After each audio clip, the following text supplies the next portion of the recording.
Welcome to the VantagePoint series, getting the most out of VantagePoint indicators, predicted stochastics, RSI, and TSI.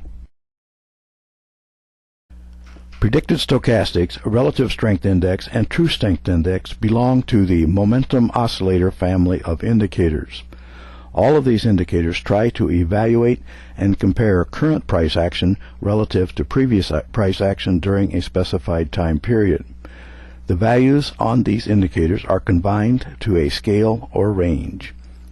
The range includes threshold levels, which define overbought and oversold levels. The indicators tend to do best in choppy, sideways markets to provide valid short-term clues.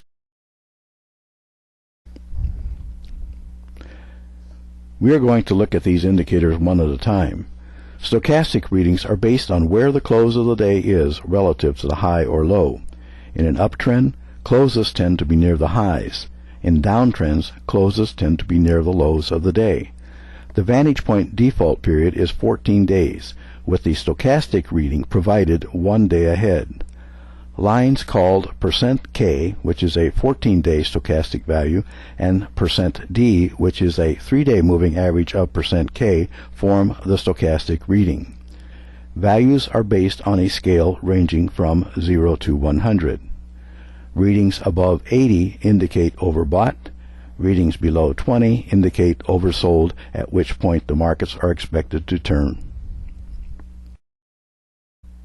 The best clues from stochastics come on crossovers of %K and %D above or below the thresholds, which suggest a trend change. When the reading goes from above 80 to below 80, or from below 20 to above 20, those suggest valid trend changes. There are two other points that should be made about the stochastic indicator as well as the momentum oscillators in general. The first is the concept of divergence. In the case of divergence, the price moves higher, but the indicator highs are lower.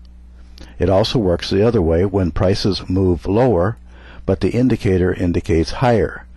In those situations, typically what is happening is that the underlying indicator is indicating the future direction of the market. The other concept to watch with the stochastic oscillator as well as the other momentum oscillators is that when the market is in a strong upward trending situation, in some cases what will happen is that the indicator will move sideways at a signal level, turn down, and give signals that are inconclusive because they are ahead of the trend change.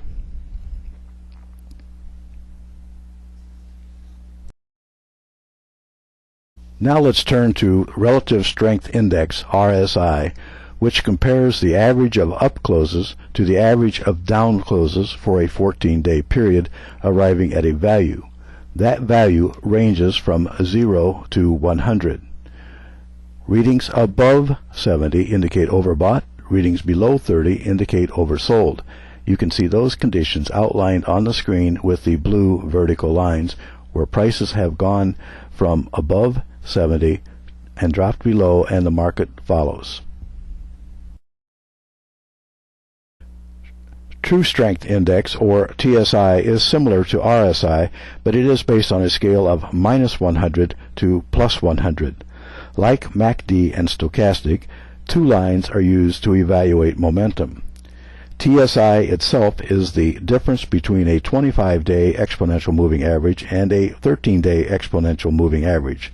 The other line is a 7-day exponential moving average of the TSI value. That acts as a trigger line to suggest a trade entry or exit. A reading above +25 indicates overbought. A reading below -25 indicates oversold. Crossing back below or above the threshold indicates a potential trade, as you can see by the blue vertical lines on the chart on your screen. In a strong trending situation, this indicator, like other oscillator indicators, is not as reliable as the market moves up, but the indicator moves sideways and does not provide a good clue.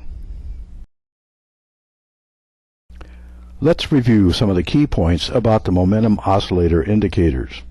Each has a little different look, but with the same general intent: evaluate momentum of price moves.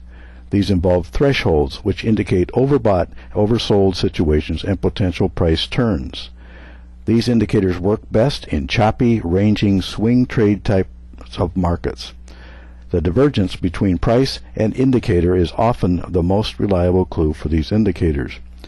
However, in a trending market, it may produce premature or false indications of trend change that may last for an extended period, reducing the value of these indicators in these conditions. Finally, these indicators need to be used in conjunction with other indicators to get the best results.